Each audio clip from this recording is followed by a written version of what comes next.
Hi and welcome to this demo, which is about ONOS or Open Network Operating System. ONOS is a SDN controller with lots of good features for service providers. It's a mature product and it's created and managed by ONF or Open Networking Foundation. ONF is also part of the Linux Foundation. ONF is maintaining and managing the ONOS. Also, they have other interesting projects like similar like Project Cord or OTDN or other project which they have for the networking like Trellis and some few others. So in this video we will just do a demo of ONOS to give you the feeling of how the ONOS works and how you can do the testing with ONOS. So when we browse to the onosproject.org, from here we can jump into the downloads, the download section. From download section, it is packaged as source code. Also, there are packages like a zip package or RPM package. Also, it comes as a Docker image. So you can just download the Docker image and run it as Docker. Or it can be run as just a zip file. You can extract the zip file in your preferred operating system, in a preferred Linux flavor, and you can run it from there. The official releases, the latest version is Peacock, and you can just download the tar file and it can be built. You can just run it inside in a CentOS or any other Linux flavor.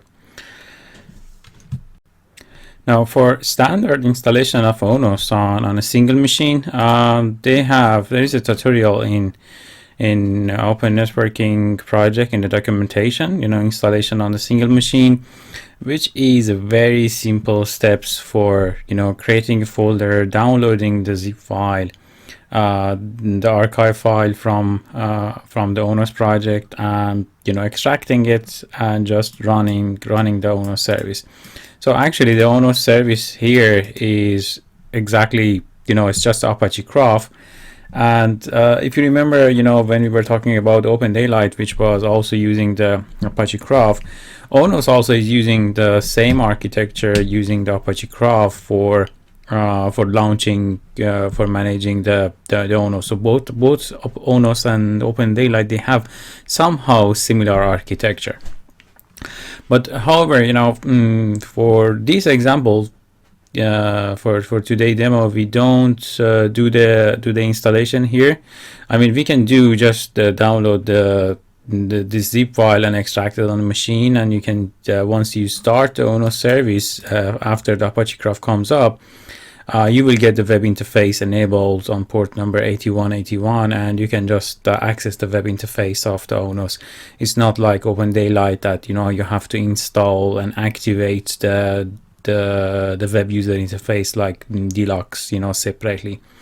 So everything just works, after executing this command.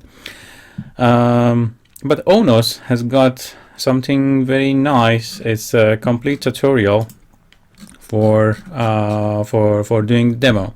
So for this ONOS tutorial, which is available here, if you go to the wiki page of the ONOS, basic ONOS tutorial, from here it has a section for downloading a complete virtual machine, virtual image, the ONOS tutorial OVA file, and you can just load this OVA file in your preferred hypervisor, either VMware, Zen, or KVM, or VirtualBox. Probably I think it will work better with VirtualBox because it got some specific probably drivers for the VirtualBox. When you start this VM, it has some built-in pre-compiled drivers for the VirtualBox. So you can just download this file. If I click here, it just goes to the Google Drive, and from here you can download that file. It's around 3.8 gigabytes, and you can load it on your virtual environment. So once you load this this OVA file in your VirtualBox or any other hypervisor, you can start that virtual machine and we will have the demo. So here in our example, I have downloaded this image file and I have loaded on here. So I'm using Zen. So I have loaded on the inside the Zen instead of anything else. I'm using this OpenZen. So I have loaded the same OVA file inside my Zen server using this OpenZen manager. Or if you are using Windows, you can use the Zen management console, management GUI. So this ONS tutorial virtual machine, by default, I think it comes with 4 GB of memory and I think 4 virtual CPUs. I highly recommend you to increase the memory for this virtual machine. So I have changed it to 16 GB. Probably it will work with 8, but with 4 GB, you may feel that it's working really slow. So once you start this virtual machine, you will get the console, similar to this. It's just, it prompts you for username and password. The default password for ONOS is ROCKS, ROCKS. And after that, you will get into the GUI. It's a XFCE desktop on top of the Ubuntu, I think version 14. Now here in this one, I have actually installed a VNC server, so we will be connecting to this machine through the VNC for better visuals, because I got some problem actually here with screen resolutions. So let's try and get that connected. So here is our screen. So after booting that virtual machine, the ONOS tutorial, we get this home screen. So the first step is to click here and set up the ONOS cluster. So this script, which is coming by default pre-built inside this virtual machine, actually it creates 4 Docker containers. So first it tries to destroy them and then it creates them again. So it creates a cluster of 3 ONOS servers. So ONOS works very well with clustering, and it requires an odd number of the servers in a cluster. So for example here, it creates 3 servers. So the 3 servers is the odd number, so it works with that. And after that, so let's give it a little bit time for startup. Here actually is a good idea. We create another shell here and we just do htop to see what's going on the system. So this machine, as I said, it has 16 GB of memory, 6 CPUs. Right now that script is creating is generating the ONOS Docker containers. Here in the desktop, as you can see, we got something called ONOS GUI. So this one is a URL to the GUI of the ONOS. Actually, it calls to the Docker NATed IP address and port, which is being forwarded to one of those Docker containers, which is serving the ONOS graphical user interface. And we got these ones are the topology. So actually they are Mininet scripts, which are creating a topology for Mininet, and it connects those topologies to the ONOS. So for this setup, once we have the ONOS running, after that we will get to the web interface. We test the web interface, and after that we will start deploying one of these scenarios, the spine lift technology topology, and we see how those open flow switches within the Mininet, how they will communicate to the ONOS, and we will have also some hosts which will enable them to be able to communicate with each other. Okay, so let's give it some time, let it come up now. Okay, so as you can see now, we got the ONOS logo here, and we got the ONOS prompt here after we started the ONOS cluster. So after setting up all of these 3 nodes, waited for the 3 nodes to get started, and then after that it has activated OpenFlow, proxy ARP applications, OpenFlow, proxy ARP, and the layout application. So these are all the ONOS applications, the modules which are already in the ONOS, but it requires to be activated. So it's very similar again back to the Open Daylight, where we activated those features, using the feature command in Open Daylight. So here also we have to activate the ONOS applications. So let's try now to get access to the GUI of the ONOS. If we double click here, it launches the Chrome, and here we got, so it's access to 172.17.0.5. so this is a Docker IP address within this host. If I look here, if I go to the networking, here we go. There are lots of this network has been created. So these are all the Docker networkings which has been created. So this 172.17.0.5 on port 8181, this is actually mapped to that particular Docker container which is running inside this host. So the username here is ONOS and the password is ROCKS, ROCKS. And after login, we get the first dashboard. So you can see that the dashboard, the graphical user interface is pretty much mature. It shows the version of the ONOS running here, and we have 3 nodes. The 3 nodes 172.17.05, 06, and 07. So these are the 3 servers we have in this cluster. If you click on the left side, these are the options for ONOS. So we have applications where you can see what are the available applications and which ones are being activated. So the ones with the green tick here, they are already activated applications. So for example, we got BGP, PSEP application which are not activated. We got application for Cord, for Project Cord. We got application for drivers of Sienna. These are, I think it should be optical networking probably drivers, because ONOS is very wide. It can control not only the virtual switches and OpenFlow devices, it can also control the other type of devices like open source, it's software defined optical networking, or the ODLs. All of these devices can be controlled by ONOS. Also, it got some support. If you look at the website, you can find out lots of good information about how to use ONOS to control data plane and use P4, so do some integration with P4 language for data plane programming.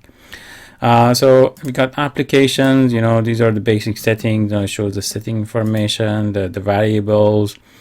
And topology is where we are going from here. So right now we don't have any switch or any device connected to our topology. So now we will go to the desktop and we will run this example, the spine leaf topology. So let's execute these. And as you can see, it's calling the famous mininet. It is creating some hosts which are starting from 11 to 45. It created 1, 2, 3, 4, 5, 6 switches. So 2 spine switches and 4 leaf switches, a spine and leaf topology. And it created all of the links between the switches. Here also it is sending gratuitous ARP from each host. So hosts are sending some ARP messages to the switches, and when the switches are receiving those ARPs, since these switches are all OpenFlow switches, they send these messages or those ARP packets encapsulated as an OpenFlow message. They will send it to ONOS. So ONOS should be able to know that what are the switches and also what are the hosts. Okay, now we go back to the here, and now we got these few switches also already. It has a feature also, if I press L, it can give me the friendly names of these switches. So we got these two spine switches, and we have these leaf switches here. So I can put them in this way. So this is similar, like for example, you have 4 racks, and these are the top of the rack switches, top of the rack leaf switches, where all of your servers are connecting to, and these two are the spine switches. Or you can say that this is my services switch here, where my the BGP router and the connectivity to the outside, or the WAN connection, internet connection are coming, and these are my top of the rack switches. So anyway, just the leaf switch, we keep it here. If I press H, it will show also the host. So you can enable or disable the host. So it shows the host with the IP address. So as you can see, we got 4 hosts connected to these devices, or actually more. It's not very similar to what's there. It looks like there are some hosts also connected to the spine switch, and this leaf switch has more hosts connected to it. So these IP addresses are coming from those packets, the ARP packets which was generated. So the host, when the host is sending the ARP, the proxy, the gratuitous ARP, the leaf switch picks up that packet and sends it to the ONOS. So ONOS, from that packet, it will understand that, hey, there is a host with this particular IP address 10.0013 is connected to, let's say, port number 1 of the leaf switch 3, for example. Can do press L, it shows with the MAC address of these devices. Now let's see if we can do if we can ping between these hosts. If we go back to the mininets, if you remember, we can do a pinging. Let's ping from host 1 to host 2, from host 11 to host 12. So we can in mininet we can say host 11 ping to host 12. So it's trying to send ping packets to 10.0.0.2, which is the host 2, from the host number 1, which looks like it's not working. So but the reason that it's not working is because we don't have the layer 2 switch application, inside the ONOS right now. So if you remember, back in the Open Daylight, we had to install the layer 2 switch application. So layer 2 switch application, it had this function to learn the MAC addresses and install the flows inside these virtual switches. So here in ONOS also we have the same situation. Right now we don't have any layer 2 switch or forwarding activated right now. So for that reason, the ping is not working here. So we can install that application or that feature in ONOS. We can do it from the here from the command prompt. So let's do that now. All right. So here in ONOS, instead of that feature command, we still have the feature, but we will use some command called app. So if I say app-s-a, sorry, apps.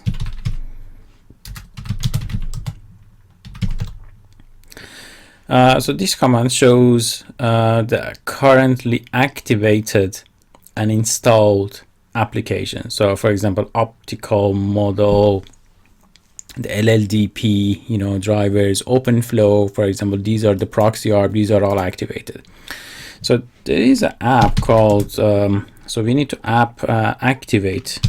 So app activate org.onosproject.fwd. So this is forwarding or that layer 2 kind of switching application in ONOS.